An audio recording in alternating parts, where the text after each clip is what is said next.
মসজিদের আমানত ক্যাশিয়ারের কাছে, মসজিদের আমানত ক্যাশিয়ারের কাছে। ক্যাশিয়ারের কাছে যদি বলেন ক্যাশিয়ার সাহেব টাকা পয়সাগুলো দেন, আমরা মসজিদের এই কাজ করব, ক্যাশিয়ার কয় হাত দিবানি, কাজে হাত দেন, আর মাইয়ের বিয়েতে টাকাটা খরচ করে ফেলাইছি, কাজে হাত দিলি দিবানি। মসজিদের ক্যাশিয়ার যারা আছেন সাবধান, মসজিদের ক্যাশের টাকা, খুচরো টাকাকে কমিটির পরামর্শ ছাড়া আস্ত বানানো জায়েজ নেই, আস্ত টাকাকে ভাঙ্গায় দেওয়া জায়েজ নেই। মসজিদের ক্যাশিয়ার ক্যাশের টাকা দিয়ে মাইয়ে বিয়ে দেয়। আরে ভাই ভালো করে মনে রাখবেন, এই টাকা আমানতের টাকা দিয়ে মাইয়ে বিয়ে দিয়েছেন, ও মাইয়ের বিয়ে টেকবে না। 3-4 মাস জাতি না জাতি মাইয়ে 3 চিল্লাই চলে আইছে, 3 তালাক খাইয়ে বাড়ি চলে আইছে, কারণ হারাম টাকা দিয়ে মাইয়ে বিয়ে দিছ। মসজিদের ক্যাশের টাকা দিয়ে ছেলে বিয়ে, ছেলেরে মুসলমানি দিয়ে বিশাল অনুষ্ঠান, 3 দিন পর্যন্ত মাইক বাজাইয়া খাওয়া দাওয়া, ও ছেলেরও মুসলমানি টেকবে না, বছরে একবার দেয়া লাগবে। মসজিদের ক্যাশের টাকা আমানত তোমার কাছে, সেই টাকা দিয়ে দালানে ছাদ দেছো, দুনিয়ার আর কোনো জায়গা ঠাটা না বললেও তোর দালানের পর ঠাটা পড়িয়ে দালান শেষ হবে। মসজিদের ক্যাশের টাকা দিয়া, আমানতের টাকা দিয়ে দোকানের পুঁজি বাড়াইছো, বাজারে কোনো দোকানে ক্ষতি না হলো, তোর দোকানে কারেন্টের আগুন লেগে দোকান পুড়িয়ে শেষ হবে। মসজিদের ক্যাশের টাকা দিয়ে নিজে বিয়ে করছি, বউতি তোরে ইস্তেফা দিয়ে এটি চলে যাবে। ওলামা না তু মাগনামা। মেম্বার ওয়ার্ডের আমানত খেয়ানত করে, বিজিএফ কার্ড, পঙ্গু ভাতা, বয়স্ক ভাতা, বিধবা ভাতা, প্রত্যেক ভাতা করতে যাইয়া আমাদের দেশের মেম্বাররা এই ভাতা জারি করে দেয়, কার্ড জারি করে দেয়, তার কাছ থেকে টাকা খায়। খায় কি খায় না? আপনাদের এদিকের মেম্বাররা তো খায় না, না খায় না, দাঁত মাইজে মুখ দিয়ে কুলিয়ে ফেলাইছে। টন মারে, মন মারে, রাস্তা মারে, খাল মারে, বিজিএফ কার্ড মারে, পঙ্গু ভাতা মারে, এগুলো জাতির আমানত। খেয়ানত চলছে কি চলছে না? হুজুর বলেন, হুজুর 1500 আগে বছর বলেছেন, শেষ সময় এগুলো হয় নাই, হুজুর বলছেন এগুলো হবে। এখন কি এগুলো হবে না হচ্ছে? এগুলো বাকি আছে না রানিং? ঠিক কি ঠিক না? ওলামা না তু মাগনামা। মেম্বারের কাছে ওয়ার্ডের আমানত, চেয়ারম্যানের কাছে ইউনিয়নের আমানত, এমপির কাছে সিটের আমানত, মন্ত্রীর কাছে মন্ত্রণালয়ের আমানত, ডিসি সাহেবের কাছে ডিস্ট্রিক্টের আমানত, রাস্তার আমানত কন্ট্রাক্টরের কাছে। যেভাবে সরকার বরাদ্দ দিয়েছে সেইভাবে যদি লোকাল রাস্তাগুলো করতো, তাহলে একটা রাস্তা দিয়ে কমপক্ষে 10 বছর চলতে পারতাম, তার সালবাহল উঠতো না। অথচ রাস্তা বানাইছে, বরাদ্দ ঠিক মতো আইনি, তার 3 ভাগের 2 ভাগ মারিয়ে খেয়ে ফেলাইছে, এরপরে একটু মাটিয়ে তাল ঢেলিয়ে দিয়ে কয়েন খোয়া ছড়াই দিয়ে গেছে। রাস্তার এ মাথায় তো মাথায় করে জাতি না জাতি, পিছন দিয়ে রাস্তার টিউমার, বিষ হুড়া, খাইজরি চুল করি জুস জুড়ে খোয়াগুলো খালের মধ্যে নেমে চলে গেছে। এ খাইছে কেডা? ফেরেশতা জিবরাইল, হাটাজারির বড় হুজুর, বাইতুল মুকাররমের ইমাম সাহেব। খাইছে কেডা? যার কাছে এই আমানত ছিল, কি বলা হয়, এই কন্ট্রাক্ট ছিল, তার নামও আমানত শাহ কন্ট্রাক্টর। কন্ট্রাক্টরের নাম কি? একজনের নাম আতর আলী। আতর আলী নামের মানুষ আছে না, এদিক থাকলে তার জন্য খেপাই নিয়ে বেড়ার নাম তো টুয়োটা কই। নাম আতর আলী, গায়ে ফাটার গন্ধ। আতর আলীর গায়ে সুষমরা গন্ধ। তাহলে এই খালি নাম আতর আলী হলি কি গিরা নয়? নাম আমানত শাহ হলি কি আমানতদার হয়? ওয়াল আমানাতু মাগনামা। উলামায়ে কেরাম মাদ্রাসার মুহতামিম সাহেবের কাছে মাদ্রাসার আমানত, হাই স্কুলের আমানত হেড টিচারের কাছে, কলেজের আমানত প্রিন্সিপাল স্যারের কাছে। আপনি আমানতের খেয়ানত করতেছেন, দুনিয়ার হায়াতকে আপনি খাটো করতেছেন। আমার পকেটে টাকা আছে, আমার এলো মানি ব্যাগ, এর মধ্যে 2টা পার্ট আছে, টিস্যু মানি ব্যাগ। এক পার্টে আমার টাকা থাকে, আর এক পার্টের ভিতরে আমার মাদ্রাসার টাকা থাকে। মাদ্রাসার টাকা 5 টাকা আছে, এই পকেটে আছে। আমার পকেটে, আমার সাইডে 500 টাকার নোটের নিচে নেই। বহু সময় এরকম ঘটে আমার, আলহামদুলিল্লাহ। তো পান খাবো, পান খাই, দোকানে যে 5 টাকার পান খাবো, এখন আমার টাকা 5 টাকা নাই, মাদ্রাসার টাকা 5 টাকা আছে। আল্লাহর কসম, আল্লাহর রহমত, আমি আমার অর্থনীতির উপরে আমি এ ব্যাপারে শতভাগ শিওর দিতে পারি, কিয়ামতের ময়দানে আল্লাহ পাক আমাকে অনেক গুণের জন্য বিচার করবে। তবে এই আমানতের ব্যাপারে ইনশাআল্লাহ আল্লাহ পাক আমাকে আটকাবে না বলে আমার বিশ্বাস। আমি আমার 500 টাকা, 1000 টাকার নোট বাঙ্গাইয়া 5 টাকা দিয়ে পান খাই, আমি মাদ্রাসার 5 টাকা দিয়ে পান খাই না। এ ব্যাপারে আমি শতভাগ শিওর, ওভার শিওর। আমি জানি আমি নামাজ পড়ি নাই, ব্যাগটাই কাঞ্জে দেবো আল্লাহর কাছে, আল্লাহ ভারী সরল, মাফ করে দেবে। আমি জিনা করেছি, আল্লাহ না করুক, ব্যাগটাই কাঞ্জে দেবো, আল্লাহ বড় সরল, আমারও মাফ করে দিতে পারে। আমি বিড়ি গাঁজা ইয়াবা খাইছি, আমি ব্যাগটাই কাঞ্জে দেবো চোখের পানি বেলাইয়া, আল্লাহ বড় সরল, আমারও মাফ করে দিতে পারবে। কিন্তু আমি মাদ্রাসার 5 টাকা মারিয়ে খাইছি, এটা মাদ্রাসার গরিবের হক, এতিমের হক, এই টাকা আল্লাহ পাক মাফ করবে না, আল্লাহ ওই গরিব এতিমকে লাগাই দেবে। দা ওই বড় হুজুরের কাছে টাকা আদায় রে, ওর কাছে আছে। হাসরের মাঠে আমি টাকা নিয়ে যেতে পারবো না। এত টাকা রাখবা কোথায়? কাফনের তো পকেট নাই। আইনুদ্দিন আজাদ গায় না, এত টাকা রাখবা কোথায়? কাফনের তো পকেট নাই, একটা টাকা নিয়ে যেতে পারো নাই। আমানাতু মাগনামা, আমানতের খেয়ানত চলতে থাকবে কিয়ামতের আগে অ্যাভেলেবেল, প্রচুর খেয়ানত। বলেন আমানতের খেয়ানতি যদি না হইল, তাহলে আমাদের এদেশের কোনো এক দলের নাম বলবো না। কোন সাসিবা কম সিন্নি খার জম, আমাদের এলাকায় একটা পরিভাষা বলে, কোন সাসিবা কম সিন্নি খার জম, ঠিক না? এই দেশের টাকা লন্ডন যাইয়া বছরের পর বছর খালি পয় দাওয়াতি তালে থাকে, এই টাকায় দিয়ে যাইয়া চোখা লাগে সামনের টাকা কাড়িয়ে নিয়ে কানাডারে বিল্ডিং বানাই দিছে। কানাডা চেনেন না? দেশের নাম কানাডা। আমরা চোখালারা টাকা দেখি না, কানাডারে বিল্ডিং বানাই দেয়। ও টাকা গেল কিভাবে ও জায়গা? এই আমানত সারা নিয়ে চলে গেছে ওদের, ঠিক না? আবার তারা আমাদের মাঝে যখন আসে, আমরাই বলদের মতো স্লোগান দেই, বোতল ভাইয়ের চরিত্র ফুলির মতো পবিত্র, বোতল ভাইয়ের তুলনা জগতে মেলে না, বোতল ভাই যেখানে আমরা আছি সেখানে। এখন বোতল ভাই পায়খানায়, তুমি জেলখানায়, তোমরা কেন পায়খানায়? বোতল ভাই যেখানে তুমি সেখানে, গেল কোথায় বোতল ভাই? আর তুমি কোথায়? আল্লাহু আকবার। এই আমানতের খেয়ানত দেশে চলছে কি চলছে না? তার চাইতে ঘরোয়া আমার খেয়াল, এদিক তাকান, ঘরোয়া আমানতের খেয়ানত আপনি নিজেই করতেছেন। ইন্না লিল্লাহি ওয়া ইন্না ইলাইহি রাজিউন। কারেন্ট যাওয়ার দোয়া হলো ইন্না লিল্লাহি ওয়া ইন্না ইলাইহি রাজিউন। তো আমানত আমার আপনার সন্তান, আমরা যারা আব্বা মা গার্জিয়ান, আমার সন্তানের আমানত আব্বা মার কাছে, ঠিক না? কিয়ামতের ময়দানে নবী পাক বলেন কুল্লুকুম রাইন ওয়া কুল্লুকুম মাসউলুন আন রাইয়াতিহি। তোমরা যত গার্জিয়ান আছো সব গার্জিয়ানরা রাখাল। রাই মানে কি? রাখাল। অকুল্লুকুম মাসউলুন আন রাইয়াতিহি, প্রত্যেক রাখালকে কিয়ামতের ময়দানে তার রাখালি সম্পর্কে জিজ্ঞাসা করা হবে। আপনি 5টা গরু দিয়ে আপনার একজন রাখাল রাখছেন, তাকে মাঠে পাঠাইছেন, গরুরে ঘাস খাওয়ায় রাখালে। সন্ধ্যাকালে রাখালের কাছ থেকে 5টা গরু আপনি বুঝে নেন না? গোয়াল ঘরে যে বলে গরু কো দেখা, গুনে গুনে সব গরু প্রত্যেক দিন দেখায়। হঠাৎ করে একদিন 4টে বড় গরু গোয়ালি বাঁধছে, ছোট একটা বাছুর নাই। এই ছোট বাছুর গেল কই? এখন রাখালে কয় কাকা আসরের পরে চৈডেরে দেখতেছি না।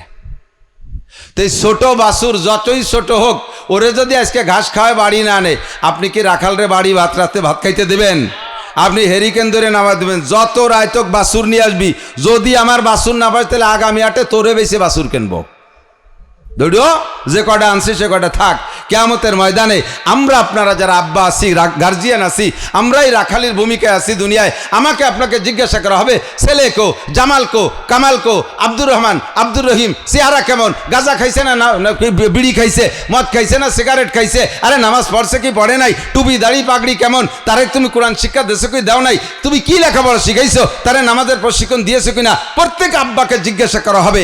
এটা আমাদের কাছে আমানত, আমরাই আমানতের খেয়ানত করি। ছেলে মেয়েদেরকে ইংলিশ মিডিয়ামে পড়ানোর জন্য লক্ষ লক্ষ টাকা খরচ করি, অথচ বাচ্চাকে জীবনের শুরুতে তাকে কোরআন শরীফ পড়া শিখাইতে চাই না। বাচ্চাদেরকে নুরানি মাদ্রাসা, এটা নুরানি মাদ্রাসা আছে না, নুরানি মাদ্রাসা, সেদিন আমি কয়েকটা মাদ্রাসা, বহু মাদ্রাসায় যাই, প্রত্যেক বছর যেয়ে থাকি। আল্লাহর রহমতে নুরানি মাদ্রাসার পোলাপানরা, ছোট্ট ছোট্ট মেয়েরা ছেলেরা 3 বছরে, এই কথা কুচকা, এই কথা কুচকা,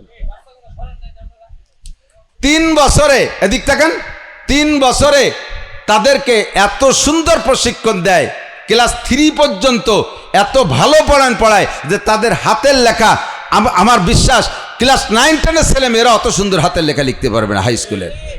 আর আরবি এত ভালো করে লেখা শিখানো ধরছে হুজুররা যে আমরা মুহাদ্দিসরাও তাদের সাথে আরবি লিখে পারি না। বাংলা এত সুন্দর লেখে, বানানো গলত নাই, আর লেখারও খত সেরকম সুন্দর, মাত্র 3 বছরে। আবার 60টি মাসালা, নামাজের 60টি মাসালা তাদেরকে শিখাই দেওয়া হয়। জানাজার নামাজের ইমামতি, আপনার এই বাচ্চা যদি পরে বড় হইয়া ডাক্তার ইঞ্জিনিয়ারও হয়ে যায়, আপনি আব্বা মারা যান, আপনার জানাজার জন্য হুজুর ডাকা লাগবে না, আপনার ওই MA পাস ছেলে, আপনার ওই BCS পাস ছেলে আল্লাহর রহমতে আপনার জানাজার ইমামতি করতে পারবে। আমাদের গোপালগঞ্জের বর্তমান DC সাহেব গোপালগঞ্জের ডিসি সাহেব কয়েকদিন আগে আমাদের 10 জন হুজুরে দাওয়াত দিয়েছে। ডিসি সাহেব, দায়রা জজ সাহেব, এসপি সাহেব, চিফ জুডিশিয়াল ম্যাজিস্ট্রেটের 4 জন ছিলেন বাসায়, আর আমাদের 10 জন হুজুরে দাওয়াত দিয়েছে। রাতের বেলা খানা খাইতে দিয়েছেন ডিসি সাহেব, আমাদেরকে দস্তারখান বিছাইয়া ডাইনিং টেবিলে খাইতে দেয়নি। এরপরে ডিসি সাহেব রাতের ওনার বাসার ভিতরে যে মসজিদ আছে ওখানে আমরা নামাজ পড়লাম, ইমামতি করছেন সদস্য হুজুরের নাতি মুর্তাজা সাহেব, আর ডিসি সাহেব নিজে একামত দিয়েছে, আমাদের দিতে দেয় নাই। একেবারে শতভাগ সহি শুদ্ধ একামত। গোপালগঞ্জের 5টা থানা থাকে, উনি ডিসি সাহেব তো গোপালগঞ্জ জেলা সদরে থাকে ওনার বাসভবনে, ওখান থেকে গাড়ি চালাইয়া যাইয়া মোকশেদপুর যে ফজরের নামাজ পড়ে, ওই কুটালিপাড়া যে ফজরের নামাজ জামাতের সাথে এক মাদ্রাসার মসজিদে পড়ে, কাশিয়ানিয়া এসে ফজরের নামাজ জামাতের সাথে পড়ে, আল্লাহু আকবার, শুদ্ধ করে কোরআন পড়তে পারে, সমস্ত দোয়া কালাম পারে, বিসিএস পাস করার পরে পাকিস্তানে একটানা 3 চিল্লা লাগাইছে আল্লাহর বান্দা। ও দোস্ত, এরকম একজন ডিসি আপনার সন্তান হোক, তবে তার জীবনের শুরু শিক্ষাটা কোরআন পড়নেওয়ালা হোক, কোরআন দিয়ে হোক, তার শরীয়তের সব মাসালা শিখা থাকুক, এর জন্য একমাত্র শিক্ষা ব্যবস্থা এইটা। এর জন্য নবী পাক বলেন অত উল্লিম আলী গাইরিদ্দিন। 4 নম্বর কিয়ামতের আলামত হলো ইজাতুকিদাল ফাইয়ুদাওয়ালা ওয়ালা মানাতু মাগনামা। 3 নম্বরে ওয়া যাকাতু মাগরামা। উম্মতে যখন যাকাতরে জরিমানা মনে করবে, মৌসুমি ফসল 40 ভাগের 1 ভাগ দেওয়া এটা আপনার জন্য ওয়াজিব, একে বলা হয় ওসর। কোনোটা 40 ভাগের 1 ভাগ, কোনোটা 20 ভাগের 1 ভাগ, কোনো ফসল 10 ভাগের 1 ভাগ, এইটা আপনার হিসাব করে দেওয়া দরকার। কিন্তু মুসলমান এই জায়গা ভাবে না। 40 ভাগের 1 ভাগ নগদ টাকার 40 ভাগের 1 ভাগ জাকাত দেওয়া ফরজ। জাকাত দেওয়া কি একটু বলেন? জাকাত দেওয়া ফরজ। এই জাকাতের কথা যদি বলি এটাকে জরিমানা, আমার টাকা আমি কামাইছি, হ্যাঁ হুজুররা রমজান মাসে আইসিয়ার ব্যাগ পাইতে আডুন নিয়ে চলে যাবে, আমাকে কি জরিমানা হয়েছে নাকি? আমরা কয় জায়গায় ট্যাক্স দেবো? সরকারের ইনকাম ট্যাক্স দেই, আবার হুজুরকে জাকাত দিতে হবে। আপনি দিয়েন না জাকাত, কোনো সমস্যা নেই, টাকা নিয়ে কবর যাইতে পারবেন না। কিয়ামতের ময়দানে আল্লাহ পাক বলেন ইয়াউমা ইউহমা আলাইহা ফি নারি জাহান্নামা ফাতুকওয়া বিহা জিবাহুহুম ওয়া জুনুবুহুম ওয়া যুহুরুহুম হাযা মা কানাসতুম লিআনফুসিকুম ফাযুকু মা কুনতুম তাকনিজুন। হাসরের মাঠে আপনার এই বিশাল সম্পদকে সাপ বানাই দেওয়া হবে, বিশাল সাপ বানাই দেওয়া হবে, 2 গলায় পেঁচাই দিয়ে 2 পাশে সাপে আপনাকে কামড়াইতে থাকবে। আর এই সম্পদকে তামা বানাইয়া হাজার হাজার বছর জাহান্নামে পোড়াইয়া লাল টকটকে যখন হবে, তখন সর্বপ্রথম আপনার কপালে সেক দেবে। জিবাহুহুম, কপালে সেক দেবে।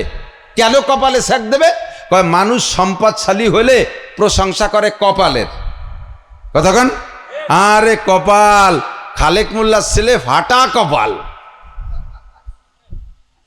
দেখতে দেখতে আঙ্গুল ভুলে কলা গাছ শিল্পপতি হয়ে গেছে, কোটি কোটি টাকার মালিক, ফাটা কপাল। আল্লাহ কয় কপাল ফাটছে যেটুক দুনিয়াতে, বাহিটুক আমি এখন ফাটাই দেবো এদিকায়। কপালের প্রশংসা করো, এই জন্য 1 নম্বরে কপাল।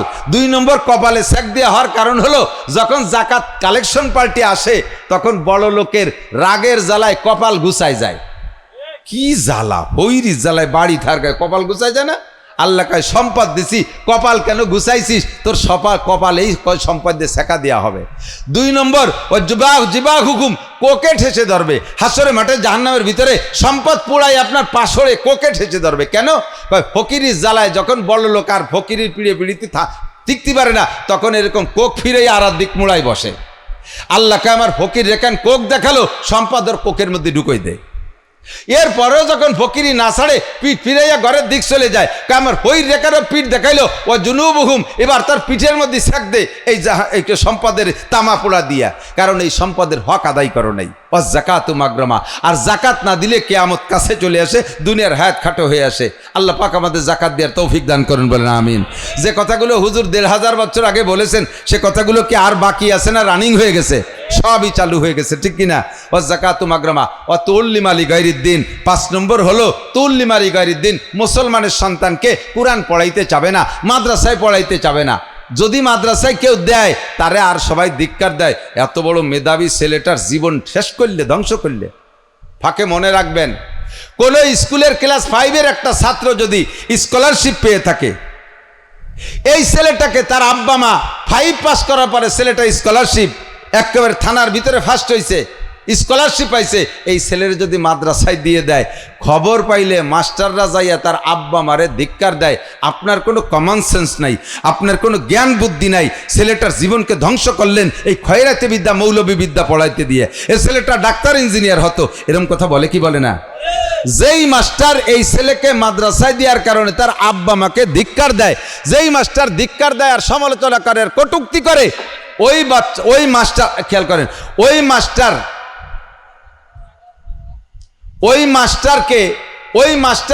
খেয়াল করেন নাই, যেই মাস্টার বা যেই গার্জিয়ান বা যেই বুদ্ধিজীবী যেই জনদরদিরা ওই আব্বা মারে ধিক্কার দেয়, ছেলেটারে তিরস্কার করে, আব্বা মাকে তিরস্কার করে, ছেলেটার জীবন ধ্বংস করছে মাদ্রাসায় পড়াতে দিয়া, সঙ্গে সঙ্গে ওই লোকটা বেঈমান কাফের হয়ে গেছে।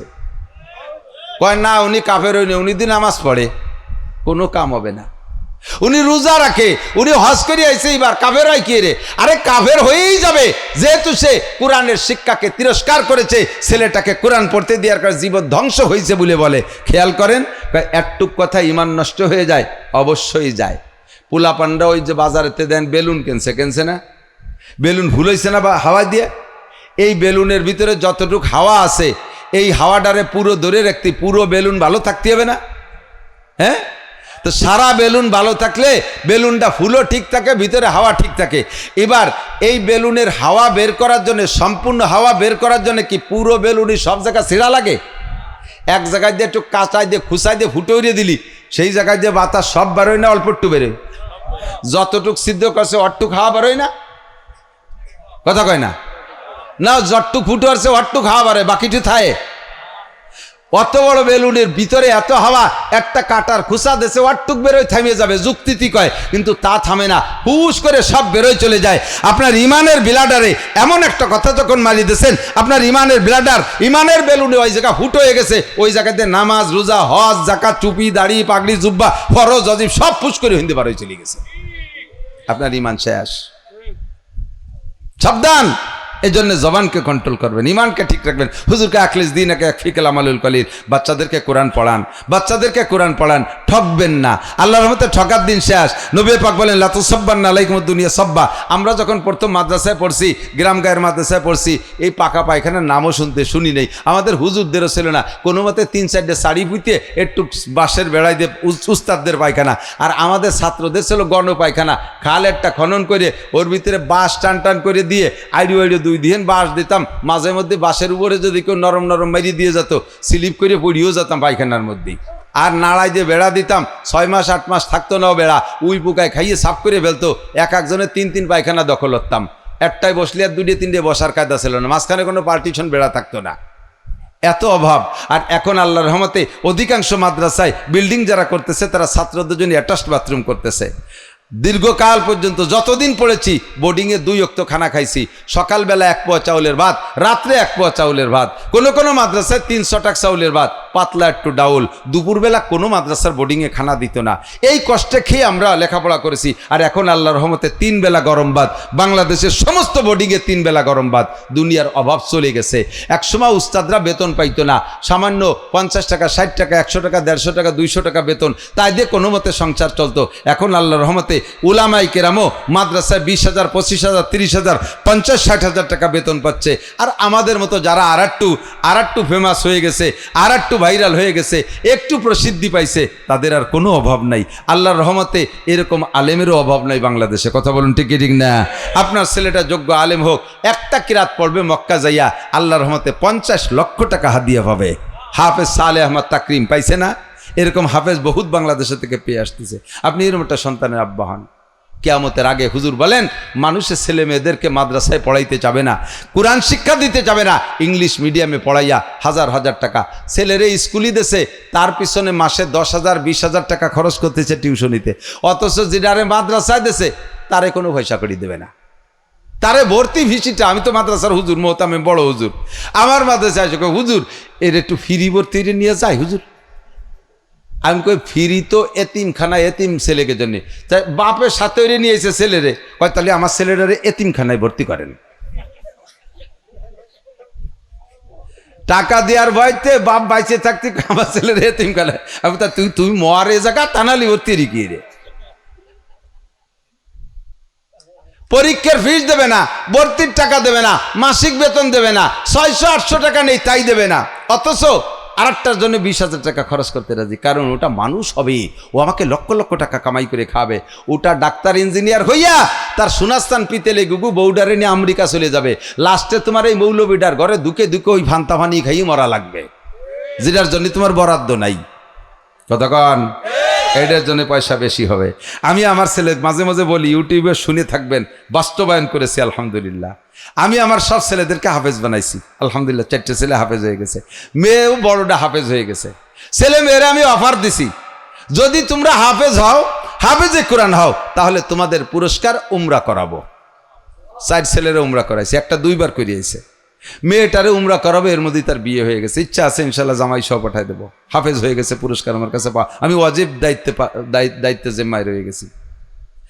বলে দিছি, সারা পৃথিবীর জেনারেল শিক্ষায় সর্বোচ্চ শিক্ষিত যদি হয়ে আসো, যে বিশ্বে তোমার চাইতে বড় জেনারেল শিক্ষিত কেউ নাই, সেদিন আমি খুশি হইয়া তোমাকে একটা চকলেটও খাওয়াবো না। সেদিন খুশি হয়ে তোমার একটা চকলেটও খাওয়াবো না। কারণ সবচাইতে বড় শিক্ষিত হওয়ার কারণে কোনো হাদিসের মধ্যে পাই নাই খৈরুকুম মান কানা MA পাস। নবী বলে নাই তোমাদের মধ্যে যে MA পাস সে সবচেয়ে ভালো। খৈরুকুম মান কানা BCS ক্যাডার, খৈরুকুম মান কানা ডাক্তার ইঞ্জিনিয়ার। নবী এ কথা বলে নাই। খৈরুকুম মান তাআল্লামাল কুরআন ওয়া আল্লামা। নবী যাকে খায়ের বলেছে, ভালো বলেছে, সে হলো তুমি কোরআনের হাফেজ। কাজেই তোমার পুরস্কার রয়ে গেল উমরা, আমি তা তোমারে করাইছি। তুমি ডাক্তার ইঞ্জিনিয়ার হয়ে আসলে ওই দিয়ে তুমি দুনিয়ার দুর্নীতি করে খাবা, আর আমি সে জায়গা পুরস্কৃত করব, আমি সমর্থন করে গুনাহগার হব। এই দেশের পুজো করতেছে হিন্দু ভাইরা, করতেছে তারা করে যাগ্য। আমি তাদেরকে বললাম, আমি আপনাদের গার্ডে আছি, আপনারা উন্মুক্তভাবে বুক ফুলাইয়া পুজো করতে থাকেন। কে আমার এই দায়িত্ব কিনা দেশে? যখনই এই বলবো তখন কেমন যেন আমি হিন্দুদের ওই ধর্মের ওই কার্যক্রমকে সমর্থন করেছে বলে সাব্যস্ত হবে, আর হিন্দু বৌদ্ধ খ্রিস্টানদের সমস্ত কার্যক্রম বেঈমানি কার্যক্রম। কথা বলুন ঠিক ঠিক না? ক্ষুধাদ্রোহিতা।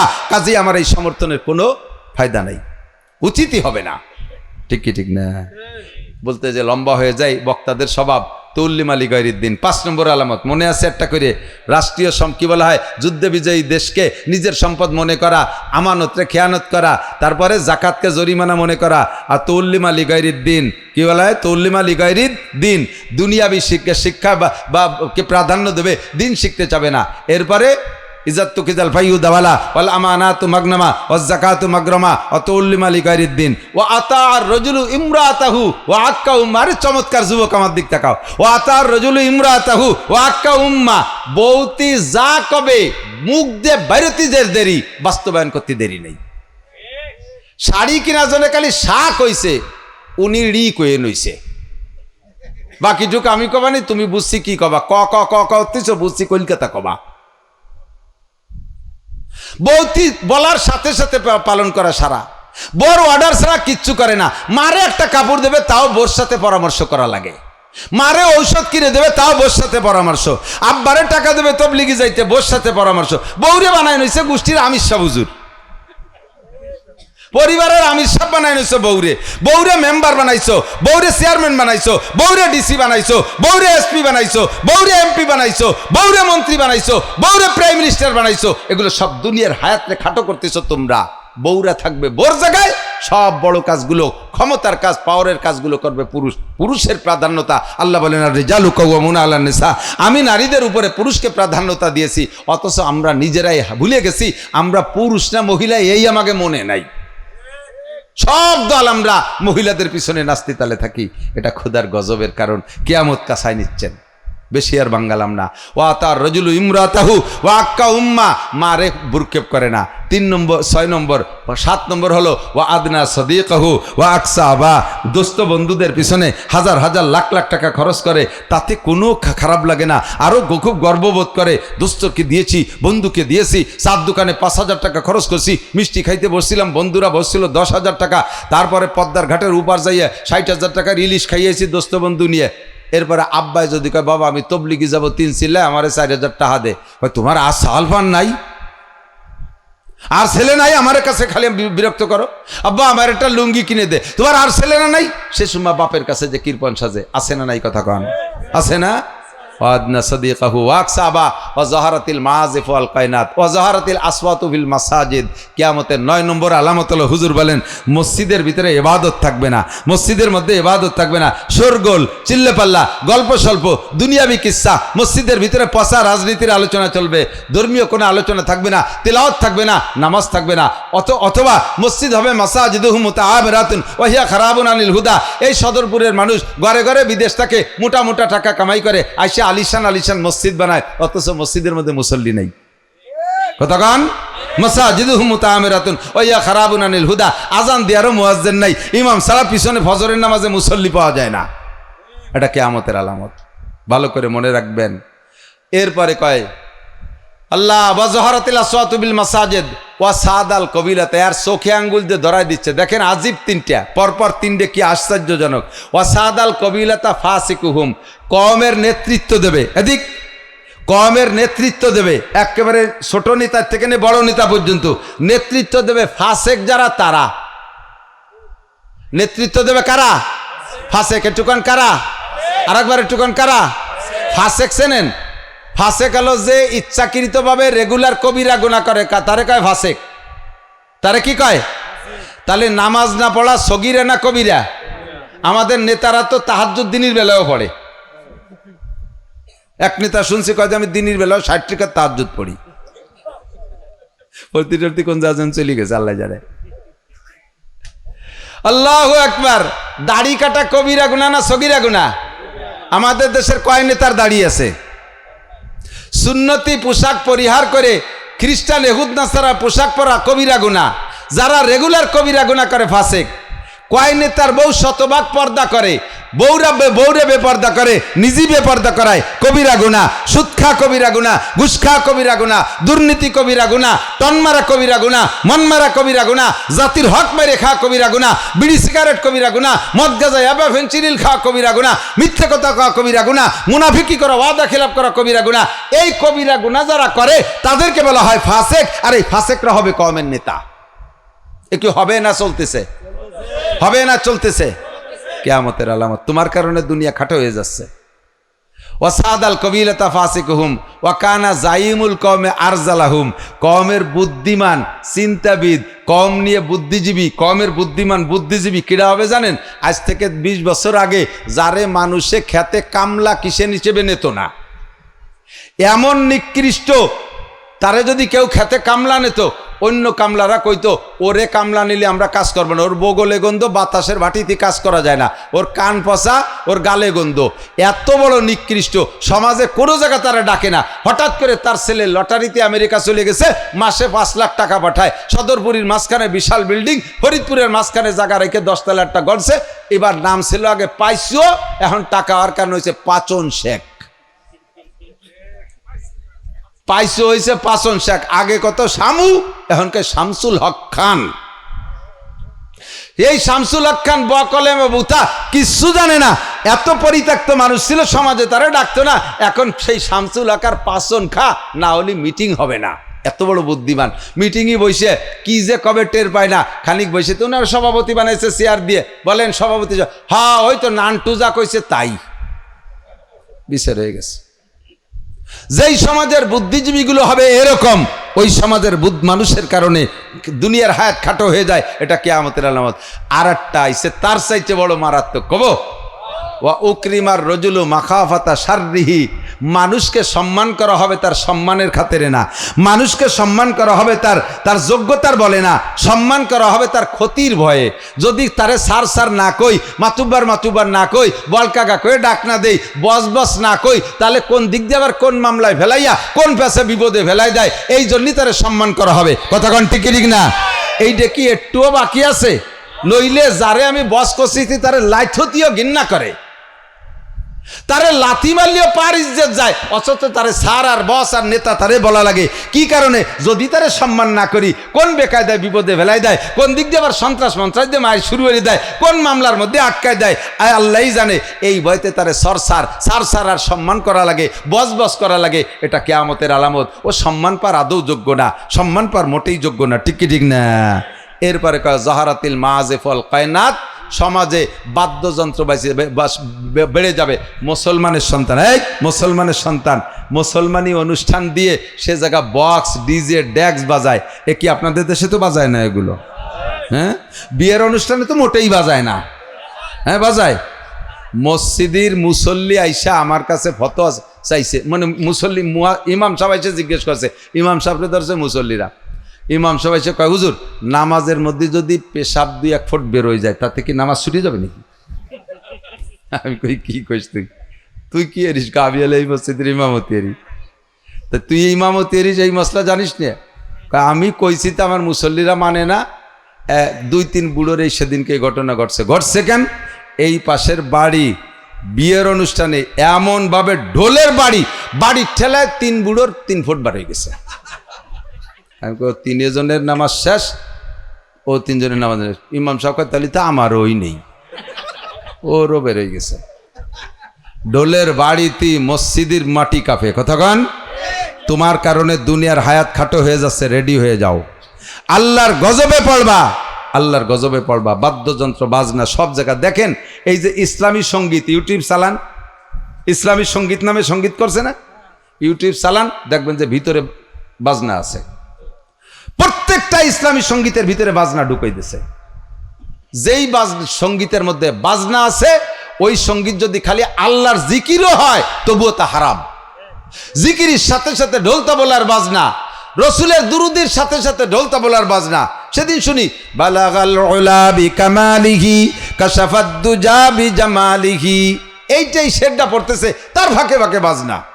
তালা আল বাদরু আলাইনা মিন সানিয়াতিল ওয়াদাই, এইটা পড়তেছে, এই শেরগুলো পড়তেছে, তার ভিতরে ভিতরে বাজনা ঢুকাই দিতেছে।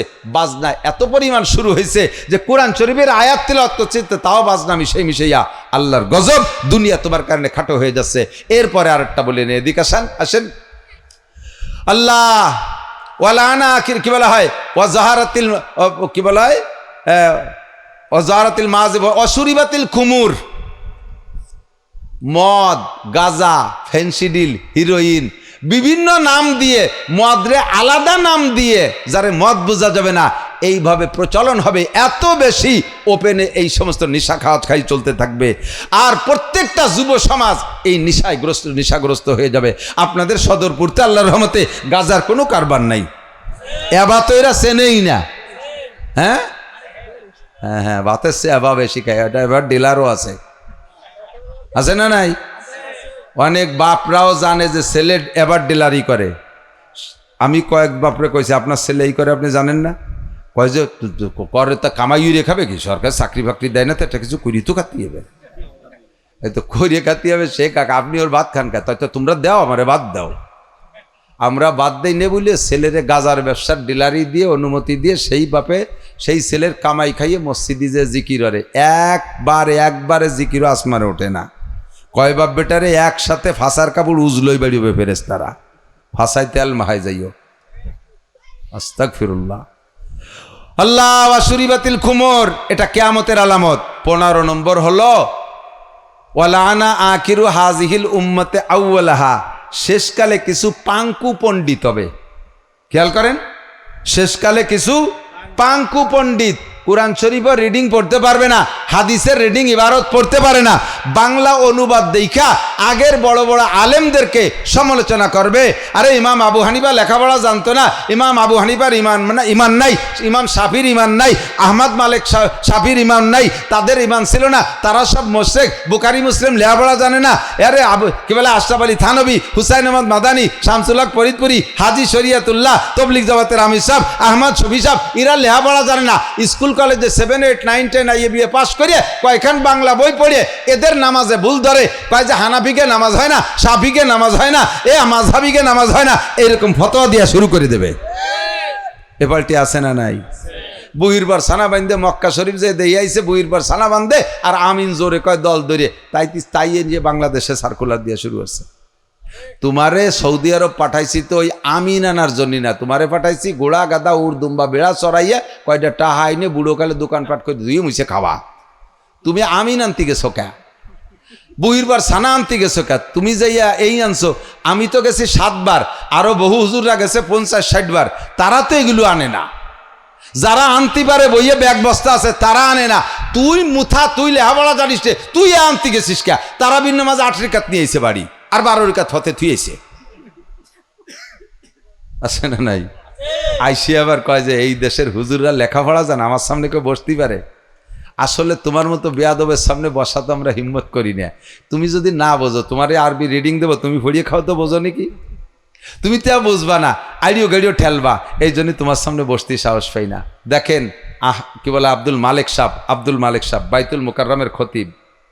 এ যে খালি বাইতুল মুকাররমের খতিব তা না, মক্কা উম্মুল কুরা বিশ্ববিদ্যালয়ের প্রধান শিক্ষক যদি বানায় দেয় তাও আব্দুল মালিক হওয়ার যোগ্যতা রাখে। দারুল উলুম দেওবান্দের শাইকুল হাদিস বানাই দিলে তাও আব্দুল মালিক সাহেব হওয়ার যোগ্যতা রাখে। মদিনা ভার্সিটি আল আজহার বিশ্ববিদ্যালয়ের সবচেয়ে মুহাদ্দিসের বড় মুহাদ্দিসের পদ আব্দুল মালিক সাহেবকে দিলি তা করার যোগ্যতা রাখে।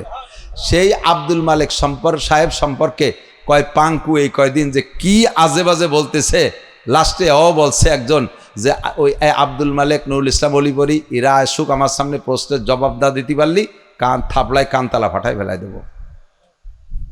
একটুক এক বাসুর, এগুলো সব কিয়ামতের আলামত।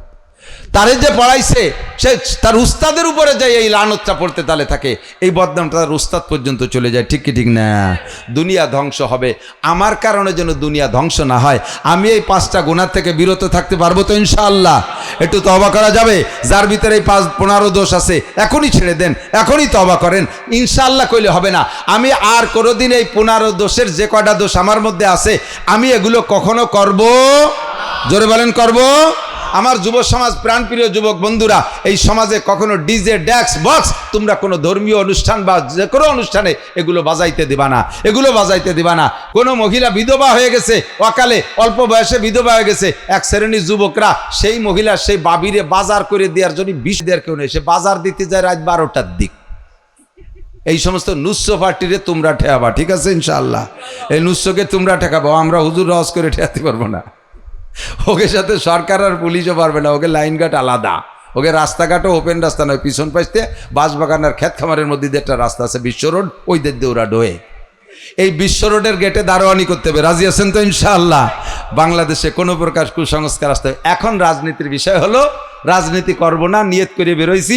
এই বছর ওয়াজের ভিতরে খালি সেই পুরন যা জানতাম তাই কব, অজু গোসলের কথা, রাজনীতির কোনো কথাই বলবো না। দুঃখের বিষয় হলো সারা বাংলাদেশের, আমি তো গোটা বাংলাদেশ ঘুরি,